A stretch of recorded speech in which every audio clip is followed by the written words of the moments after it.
Da una parte il ministro dell'Agricoltura Francesco Lollobrigida, secondo cui va bloccata la sostituzione etnica in corso, riferendosi alla massiccia immigrazione sulle coste italiane, posizione questa che gli è costata la presa di distanze della Lega. Dall'altra il mondo produttivo e in particolare quello agricolo che lancia un grido d'allarme. Nelle campagne, annuncia la Coldiretti, con l'arrivo dell'estate c'è bisogno di almeno 100.000 lavoratori a livello nazionale per colmare la mancanza di manodopera.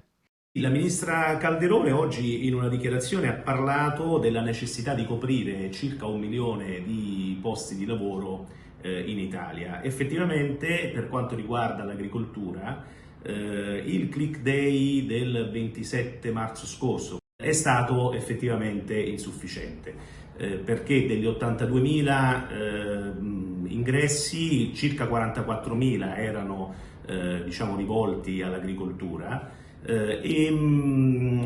Sono stati da subito considerati evidentemente insufficienti.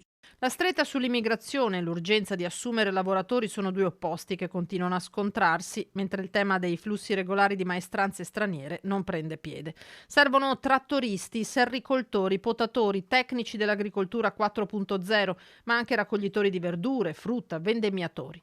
C'è bisogno di almeno altri 100.000 lavoratori nei campi già a partire da questa primavera, altrimenti le nostre imprese agricole dovrebbero e potrebbero andare in una grossa difficoltà per gestire tutte le fasi più importanti dell'agricoltura.